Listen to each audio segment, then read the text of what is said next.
Olá pessoal, me chamo Renato Camonte e hoje resolvi falar com vocês através dessa IA super maneira com essa vozona bem legal. Então já faz o favor de se inscrever no canal, porque isso aqui deu um trabalho lascado de fazer. Agora sim, vamos começar. Encare a tela. Você está entrando em uma nova dimensão. O incrível universo dos gráficos em terceira dimensão, com 360 graus de rotação, 96 níveis. O Super Nintendo já fez a alegria de muita gente, inclusive a minha. Certamente é o console com a melhor biblioteca de games. Depois de mais de 3 décadas, ele ainda faz muito sucesso. E por esse motivo, eu vim aqui hoje trazer 10 jogos que você precisa revisitar antes de morrer. E se você ainda não jogou algum desses jogos, posso te afirmar que você está perdendo tempo da sua vida. Brincadeira à parte, agora vamos sem enrolação. Bora pro vídeo. É isso aí, rapaziada. Hoje eu vim trazer um vídeo de utilidade pública para a galeras retro gamer. Tá pensando o quê? Já tira o console que está guardado no quartinho da bagunça para soprar as fitas até o ar dos seus pulmões esvaziarem. Caso não tenha o console, você pode jogar no emulador no seu PC. E por isso eu digo, se o Super Nintendo também faz parte da história da sua infância, tu vai deixar o seu like e se inscrever no canal agora. Não vai dar uma de Zé Mané assistir esse vídeo maravilhoso e se esquecer de deixar o gostinho e de se inscrever, porque hoje a gente vai reviver a era Gold da Nintendo. Tu já se inscreveu? Então bora pro vídeo. Em 10º lugar, Rei Leão. Um clássico divertidíssimo que eu joguei muito. The Lion King, ou O Rei Leão, é um jogo de plataforma desenvolvido pela Westwood Studios e publicado pela Sega. Sim, pela Sega, porém foi publicado para todas as plataformas da época, incluindo Super Nintendo e PC, em 1994. Naquela época não tinha essa parada de exclusividade, amigo. Se você não lançasse para todas, você acabava perdendo lucro. E o jogo, obviamente, baseado no filme da Disney, na qual eu sou apaixonado. Mano, se você nunca se emocionou assistindo O Rei Leão e ouvindo suas trilhas sonoras, que tipo de coração de pedra você tem? O jogo possui 10 fases, sendo 6 delas com o Simba filhote e 4 fases com o Simba já adulto enfrentando seu tio Scar. Jogo muito dinâmico e temático, sua jogabilidade é o famoso correr e pular, assim como todos também do Super Nintendo que eu vou mostrar aqui. E apesar de eu ter nascido em 88, eu peguei bastante o Super Nintendo. Eu ganhei o meu primeiro console, que era um Super Nintendo quando eu tinha 7 anos de idade. Rapaz, eu lembro desse dia como se fosse ontem. Foi bem no meu aniversário e aqui perto de casa tinha uma locadora de filmes. Naquela época, eram fitas VHS e também alugava fitas de Super Nintendo. E nela tinha umas fitas que ficavam na prateleira com o Super Nintendo para demonstração. Naquela época, o aluguel de cada fita custava R$2, que época maravilhosa. A cada 5 minutos eu trocava de cartucho porque eram muitos jogos para jogar. Foi assim que o meu acervo de jogos acabou se tornando enorme dentro do Super Nintendo, pessoal. E você, mano, já alugou jogos na locadora? Quero só ver o quão velho você é, comenta aqui embaixo. Faça um relato sobre suas jogatinas nas locadoras. Eu lembro que cada hora jogada custava R$1 e meia hora custava 50 centavos. Legal demais, não é mesmo? Vamos pro próximo. Em 9º lugar, Príncipe da Pérsia, se liga só. Tá aí uma franquia que eu tenho um carinho muito grande. Prince of Persia, ou Príncipe da Pérsia, é um jogo de aventura desenvolvido por Jordan Mechner, lançado em 89 para a Apple II e IBM PC MS-DOS. Eu, particularmente, prefiro os do PlayStation 2. Esse jogo foi aclamado pelos críticos por conta da sua animação, dos movimentos do personagem desenhados à mão e totalmente fluido para a época, o que chamava muita atenção. Também era inovador o fato do protagonista e os inimigos lutarem com espadas, ao contrário de armas de fogo ou raios, como nos jogos da época que eram muito famosos.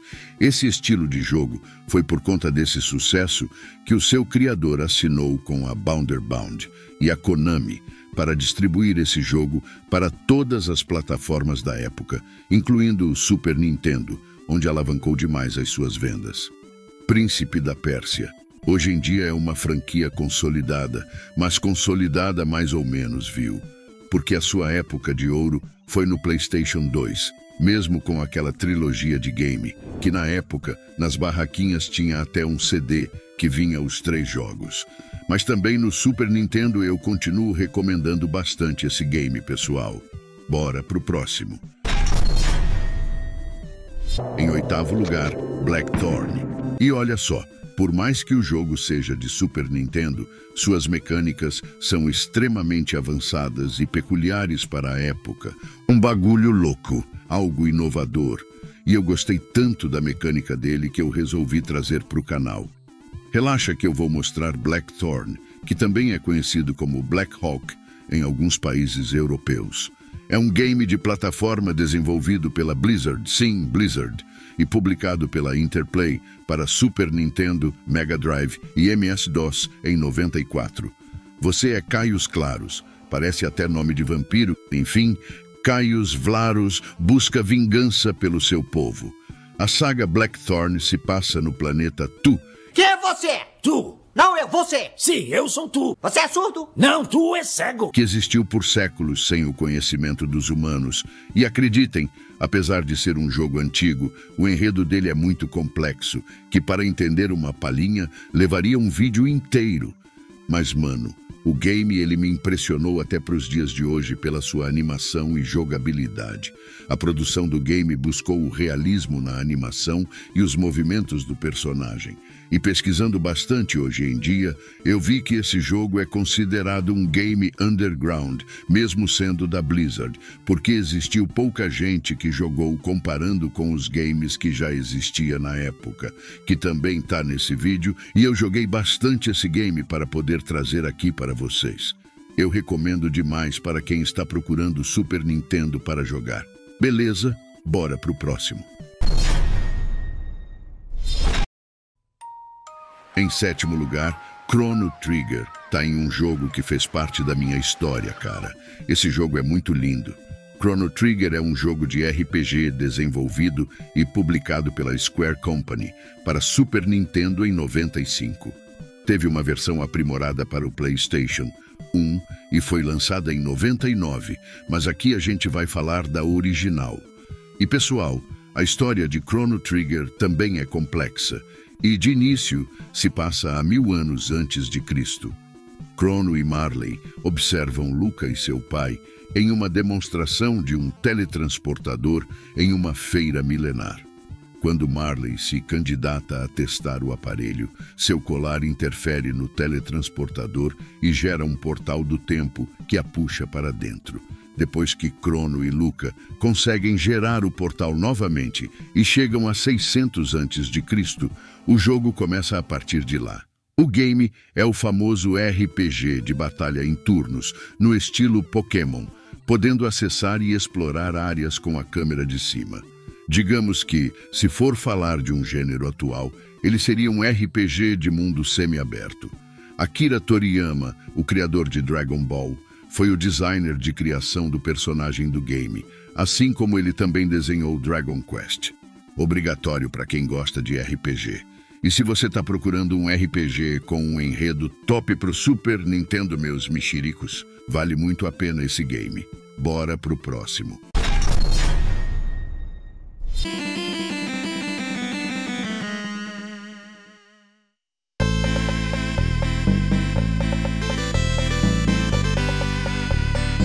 Em 6º lugar, temos o Red Dead Redemption do Super Nintendo. Mano, Sunset Riders. Sunset Riders é um game de faroeste no estilo plataforma 2D, desenvolvido pela Konami em 91 para arcade e, posteriormente, 92 e 93, foi portado para os consoles Mega Drive e Super Nintendo. E Sunset Riders sempre é bom jogo para se jogar de dois, é isso mesmo, até porque fica mais fácil de zerar. Lindo jogo de faroeste. São 4 caçadores de recompensas percorrendo no velho oeste dos Estados Unidos em busca dos mais terríveis foras da lei. Você podia escolher entre 4 desses malucões para jogar: o Steve, o Billy, o Bob e o Cormano. Eu sempre escolhi o Cormano por causa das suas espingardas que tinham, de todas as armas, o melhor alcance. No começo da fase, é mostrado para o jogador um cartaz com o nome do bandido a ser eliminado. O valor da recompensa é a famosa frase "procurado vivo ou morto". O jogo possui 8 fases. Conforme o jogador vai avançando, as fases vão se tornando mais difíceis e as recompensas maiores. Cada fase representa uma parte dos Estados Unidos, da primeira fase da costa oeste e indo para a última na costa leste. E pessoal, esse jogo já foi considerado o melhor game de Super Nintendo pela IGN. E eu recomendo demais também, meus Castlevanios. Vamos pro próximo. Em quinto lugar, Aladdin. Eu amo muito esse game, velho. Aladdin é um jogo de aventura em plataforma desenvolvido e publicado pela Capcom para o Super Nintendo em 1993. E pessoal, o jogo é grande, tá? Ele tinha 6 capítulos e 19 fases. O jogador tem que subir em barris, construções, pedras e muros e todos os elementos da fase. Os mapas são bem detalhados, e é isso que me chama a atenção no game, porque o jogo é bem desenhado de forma simples, sem muita informação na tela, para te deixar confuso. E os inimigos são bem comuns do filme, basta você dar um pulo sobre eles, que serão derrotados instantaneamente, assim como grande parte dos jogos de plataforma do Super Nintendo. E cara, esse jogo é lindo, pessoal. Eu joguei bastante, mas eu fechei ele uma vez só. Tu já jogou Aladdin? Comenta aqui embaixo, irmãozinho. Bora pro próximo. Em quarto lugar, Star Fox. Esse jogo, junto com mais um que eu vou mostrar aqui, foram o precursor do início da era 3D. Star Fox é um game de estilo real shooter criativo, o famoso joguinho de tiro da nave desenvolvido e publicado pela Nintendo em 1993. E como eu falei, Star Fox é um dos primeiros jogos da Nintendo com gráficos poligonais, conseguindo com chip gráfico Super FX incluído no cartucho. E mano, a exibição é complexa, de modelos tridimensionais com polígonos. Era muito incomum em jogos de console para a época. A era 3D nem existia ainda, irmão. E ela começou a dar vida nesses jogos. Você é Fox McCloud, que lidera a equipe Star Fox, uma elite de defesa interestelar com sua nave Arwing. Sua equipe é composta por 3 pilotos, Peppy Hare, Sleepy Toad e Falco Lombardi, que te ajudam nessa jornada. A visão desse game em 3D, por incrível que pareça, se passa numa perspectiva em terceira pessoa. Porém, você controla sua nave através de uma câmera fixa que vai seguindo no ambiente do game. Eu joguei muito esse jogo, mas joguei bastante o Star Fox 64. Antes da gente prosseguir para o pódio, eu queria dar uma menção honrosa a alguns games que não estão no rank, mas eu queria trazer aqui o Máscara, um jogo de plataforma side-scrolling desenvolvido pela Black Pearl e publicado pela Nintendo para todas as plataformas da época, lá em 1996. Esse game quase não entra no rank, porém, se eu não colocasse aqui, eu não ia me perdoar a um jogo que tem uma jogabilidade muito simples e uma direção de arte muito linda, cara. Porém, esse jogo é dificílimo, não é para qualquer um, mas é um dos meus preferidos do Super Nintendo. Tem também a saga Star Wars, um joguinho temático muito lindo, divertidíssimo, que eu joguei bastante. Tem também o nosso queridíssimo Waxley, um jogo de nave incrível, sem igual, que eu amava esse jogo de paixão. o raríssimo Rendering Ranger, que misturava jogo de nave com jogo de plataforma de tiro, Jurassic Park, parte 2, que é um dos meus favoritos. Rapaz, é jogo pra caramba que eu queria trazer aqui, por eu ser um jogador mais underground. Mas eu preciso dar preferência a games que fizeram sucesso de verdade. Por isso, para fazer a parte 2, eu peço para que você deixe o seu like e compartilhe esse vídeo, porque se tiver bastante view, eu trago a parte 2 para vocês. Beleza, bora pro próximo. Chegamos ao pódio pessoal. No terceiro lugar temos Donkey Kong. Este certamente é um game que está no meu coração. Donkey Kong Country é um jogo de plataforma desenvolvido pela Rare e publicado pela Nintendo em 1994. Evidentemente, você é o gorila Donkey Kong, com o seu sobrinho Diddy Kong, partindo para recuperar o tesouro de bananas roubado pelo crocodilo King K. Rool. No jogo, há 40 fases diferentes, cada uma com sua temática. Como é padrão da época, ele vai se tornando mais difícil a cada fase passada. Enquanto você salta em plataformas e evita obstáculos, também é possível coletar itens, andar em carrinhos de mina e montar em animais. Nas fases, derrota inimigos e chefes e também encontra fases bônus secretas. Cada fase neste game é temática. Eu particularmente adoro as fases das florestas à noite, mas as fases mais temáticas deste game para mim são as aquáticas. É óbvio que toda fase aquática, se não é chata, é difícil, porém são delas que saem as melhores trilhas sonoras do game. A animação e movimentação do personagem já demonstravam uma renderização poligonal 3D sutil, mas na época chamava muita atenção. Era neste game que o Super Nintendo usava todo o seu poder. Lembro-me de tê-lo terminado 2 vezes, mas tive muitos problemas porque o meu chip de memória implantado no cartucho corrompia o save constantemente. Eu perdia meu progresso por causa do cartucho, que era uma batata, mas eu me divertia mesmo assim. Quem aqui jogou Donkey Kong? Comenta aqui embaixo. Beleza, vamos para o próximo. Em segundo lugar, Zelda, A Link to the Past, um jogo que deu aula em como fazer jogo de aventura. Em 1990, The Legend of Zelda, A Link to the Past é um game de ação e aventura desenvolvido e publicado pela Nintendo em 93. Este game é um marco para o Super Nintendo, sendo considerado um dos melhores jogos de todos os tempos, inclusive pelo seu enredo. A trama concentra-se no herói Link, utilizando elementos que se tornaram muito comuns na série até hoje, como o conceito de mundo aberto alternativo ou paralelo. Conheci a franquia Zelda no Nintendo 64 e fiquei tão fã do game que comecei a jogar todos os jogos da saga. A Link to the Past foi um deles. Eu o terminei com dificuldade, afinal de contas, a série Zelda sempre foi difícil. Para quem curte a franquia e não jogou os antigos, jogar A Link to the Past é obrigatório. É uma ótima pedida pessoal. Vamos para o próximo.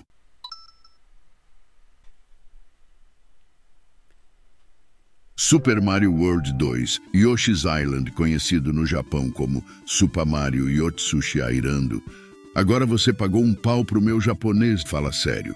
Super Mario World 2, Yoshi's Island, é um jogo de plataforma desenvolvido e publicado pela Nintendo para o Super Nintendo Entertainment System. Seu lançamento no Japão foi em agosto de 1995 e em outubro do mesmo ano nos Estados Unidos. O jogo é uma frequência de Super Mario World, onde o jogador desta vez controla somente o Yoshi, que deve acompanhar Mario ainda bebê através de 6 mundos, a fim de reuni-lo com seu irmão Luigi, que tinha sido sequestrado por capangas de Baby Bowser. O visual do jogo foi desenhado à mão, trazendo um novo estilo à série. Além disso, os gráficos do jogo possuem efeitos especiais feitos pelo microchip Super FX2, permitindo um visual belo para o jogo. Yoshi's Island recebeu aclamação generalizada da crítica e diversos elogios para sua estética, som e jogabilidade. O jogo vendeu mais de 4 milhões de cópias em todo o mundo, se tornando o 7º jogo mais vendido do SNS. O jogo reapareceu em 2002 para o Game Boy Advance, sob o título Super Mario Advance 3, Yoshi's Island, e contou com um remake em 2006 para Nintendo DS, intitulado Yoshi's Island DS, e uma versão para o Wii Virtual Console.